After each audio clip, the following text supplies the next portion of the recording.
हम लोगों ने एक कैंपेन लॉन्च किया, स्कूल ठीक करो। इसमें हम लोगों ने लोगों को बोला एंड पेरेंट्स को बोला कि अपने अपने पास वाले लोकल गवर्नमेंट स्कूल्स पे आप जाइए एंड वहाँ पे जाके एक सोशल ऑडिट करिए, देखिए कि वहाँ पे क्या क्या खराब है।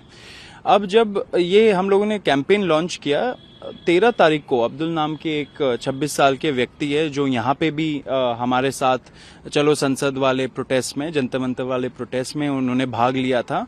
तो वो सीजेपी के मेंबर अब्दुल उन्होंने 13 तारीख को अपने लोकल गवर्नमेंट स्कूल वहां पे गए बंगाल में एंड वहां पे जाके टीचर से बोला कि हम आके ऑडिट करेंगे इसका नेक्स्ट डे।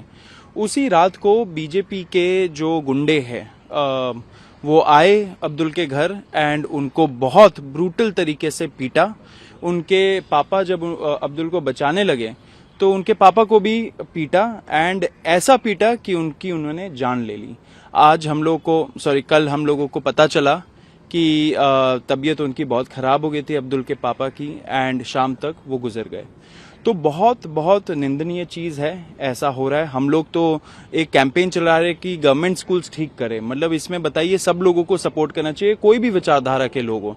लेकिन ये जो बीजेपी के गुंडे हैं वो मिलके ऐसा जो इंसिडेंट्स करते हैं, लोगों को डराते धमकाते हैं, ये सब क्यों हो रहा है? ये इसलिए हो रहा है कि ये लोग एंटी स्कूल है, ये लोग एंटी इंटेलेक्चुअल्स हैं। ये इनको लगता है कि शिक्षा से क्या होगा, गुंडाबाजी से होता है सब कुछ। तो गुंडागर्दी में लोगों को भरोसा नहीं है। आप अगर सोच रहे हो कि ये सारे इंसिडेंट्स करके आप यंग लोगों को, युवाओं को डरा दोगे तो आप गलत फहमी में जी रहे हो। जब टाइम आएगा आप लोगों के खिलाफ भी बहुत सख्त कार्रवाई होने वाली है। ग्राउंड लेवल पे अवेकनिंग चल रहा है एंड ग्राउंड लेवल पे लोग आप देखोगे इतने सारे बच्चे खुद ब खुद जेन अल्फा, जेन एक्स, जेन जी सारे मिलके अपने स्कूलों को ठीक करने में लगे हुए हैं। इसमें उनको हेल्प करने के बजाय आप लोगों का मर्डर कर रहे हो। मतलब बताइए, शर्म आनी चाहिए। बीजेपी वाले भी जो है उनको भी समझना चाहिए कि ये सारी चीजें पोस्ट जंतर मंतर इंडिया में नहीं चलेगी, युवा एक्सेप्ट नहीं करेगा। उनको अपोलोजाइज करना चाहिए इस चीज के लिए। इसलिए हमारा जो एक डेलीगेशन है, आशुतोष रांका जी जो है, आशुतोष जाएंगे बंगाल, कल जाके अब्दुल से मिलेंगे, उनके फैमिली से मिलेंगे एंड पुलिस को बोलेंगे कि ऐसे लोगों को सख्त से सख्त सजा देनी चाहिए। एंड जब तक सजा नहीं मिल जाती है, जब तक उन्हें justice, they are not brought to justice, तब तक हम लोग रुकेंगे नहीं। सीजेपी का पूरा फैमिली एंड सारे युवा अब्दुल के साथ है, अब्दुल के फैमिली के साथ है। और इसमें आशुतोष के अलावा और कौन कौन जाएंगे साथ? आशुतोष के साथ जो हमारे दूसरे सीजेपी के मेंबर्स हैं वो सारे लोग जाएंगे। नहीं, हमारे तरफ से आशुतोष जा रहे हैं एंड साथ में जो दूसरे हमारे स्टेट लेवल लीडर्स हैं एंड सेंट्रल लेवल वॉलंटियर्स है, सब लोग जाएंगे। प्रधानमंत्री ने कल दिमागी नक्सल का जिक्र किया, कैसे देखते हैं? आप सबने भी उसको बाद में करा, चिदम्बरम ऑल्सो सेड कि आई एम ऑल्सो दिमागी नक्सल, मोइत्रा, तमाम लोगों ने इसको कहा। मैं तो आपको बोल रहा हूं कि बीजेपी के जो लोग हैं वो एंटी स्कूल है, एंटी एजुकेशन है, एंटी युवा भी है एंड एंटी इंटेलेक्चुअलिज्म भी है। मतलब उनको बर्दाश्त नहीं होता कि कोई पढ़े लिखे, अपना ओपिनियन हो, उनका अपना क्या बोलते हैं दिमाग हो। इससे ऐसे कमेंट्स आते, बहुत बहुत दुर्भाग्यपूर्ण कमेंट है ये प्रधानमंत्री का। प्रधानमंत्री को ऐसे शब्द तो देश के युवा के लिए नहीं यूज करना चाहिए। दिमागी नक्सल, मतलब कि आप मान रहे हो कि ये दिमाग वाले लोग हैं। एंड मुझे लगता है ये जो आजकल आप ये कमेंट्स दे देते हो ना कि कॉकरोच है, पैरासाइट्स है, दहशतगर्द है, वायरस है एंड अब आपने बोल दिया दिमागी नक्सल, ये सब चीजें नहीं चलते। ये पहले चलते होंगे, दूसरे जनरेशन से चलते होंगे, लेकिन जो जेनजी है, जो यंग जनरेशन, जो युवा है, इन सब चीजों में वो पढ़ता नहीं है। उसको पता है कि मुद्दे क्या है। मुद्दे आज हम लोग स्वास्थ्य, शिक्षा, एग्जाम रिफॉर्म्स, गवर्नमेंट जॉब्स, इन सब चीजों पे हम लोग डिस्कस करें। इन सब चीजों पे बात होनी चाहिए। बताइए, रेड फोर्ट से मतलब कि आपको तो सबसे ज्यादा एक तरह से स्टेट्समैनशिप में आके आपको वहां पे स्पीच देना चाहिए। आप वहां पे देश के युवाओं को आप दिमागी नक्सल बोल रहे हो, मतलब कि बहुत बहुत कंडेमेबल चीज है। मुझे नहीं लगता ये देश में ऐसे चीजें स्वीकार करेंगे। ये इसलिए भी हो रहा है मुझे लग रहा है क्योंकि सरकार को पता है कि देश का युवा उनसे नाराज है, खुश नहीं है एंड बहुत जल्दी टाइम आने वाला है जब ऐसे लोग जो ऐसे कमेंट्स करते उनका जवाबदेही तय होने वाला है। किरण रिजिजू ने आज इस पे स्पेसिफिकेशन में दिया है कि पीएम ने उन लोगों का जो आर्टिकल 370 हटाने के अगेंस्ट थे, जो सेपरेटिस्ट के साथ हैं, जो देश के विरोध करने वाले लोगों के साथ खड़े, उन लोगों के लिए इन शब्दों का प्रयोग किया गया। देखिए, वो प्रधानमंत्री है देश के, एक स्टैंडर्ड होना चाहिए बात करने का, और वो कोई पॉलिटिकल फंक्शन में तो गए नहीं है।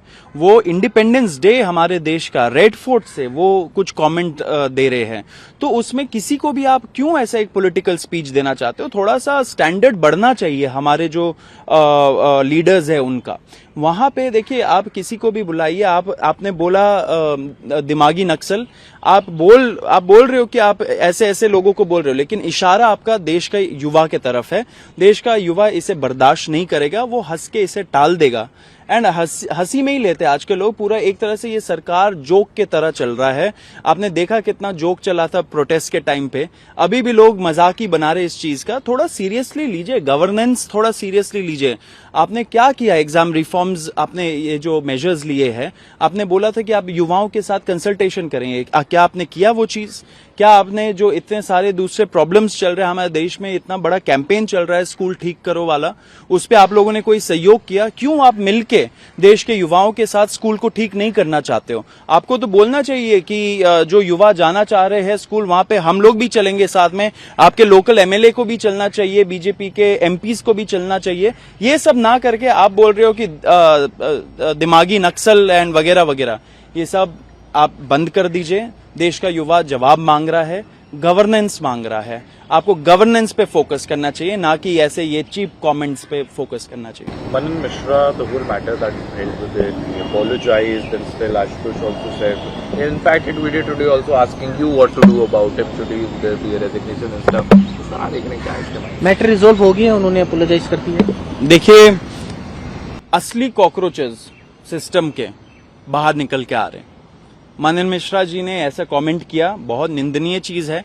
आप कैसे, एक तरह से ये तो आपका वो जो तानाशाही वाला रूप है वो दिख रहा है ना, डिक्टेटोरियल माइंडसेट है आपका, कि आप बोल रहे हो कि क्योंकि आपने chief justice of India Suryakant के खिलाफ प्रोटेस्ट कर दिया तो आपका पूरा बैच को हम लोग ब्लैकलिस्ट कर देंगे। बताइए, ये हो सकता है?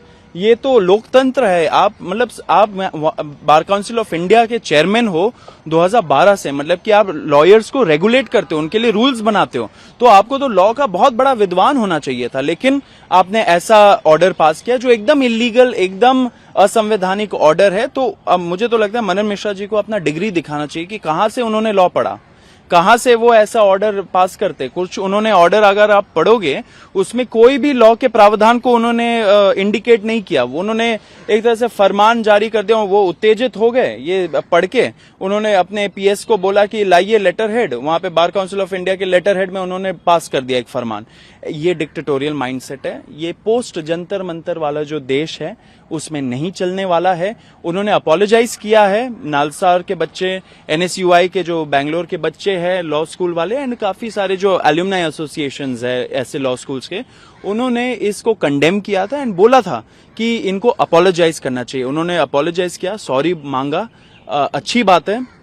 लेकिन कॉकरोच जनता पार्टी ये बोलती है कि देश के जो लॉ स्टूडेंट्स हैं, जो लीगल कॉकरोचेस हैं, उनको डिसाइड करना चाहिए क्या इतने में वो खुश है, क्या इट्स डन ब्रो वाला बात आ चुका है। अगर इफ इट्स नॉट डन, फिर तो उनको रेजिग्नेशन मांगना चाहिए। लेकिन ये हम चाहते हैं कि ग्राउंड लेवल पे अवेकनिंग हो, ग्राउंड लेवल पे बच्चे ऑर्गेनाइज हो, एजिटेट करे अगर जरूरत पड़े, एंड हम सारा सपोर्ट उनको करने के लिए तैयार है। But the decision has to come from these legal cockroaches. अगर वो रेजिग्नेशन चाहते हैं, हम उनको सपोर्ट करेंगे। अगर उनको लगता है कि रेजिग्नेशन नहीं, सॉरी से काम चल जाएगा, तो हम उनको सपोर्ट करेंगे।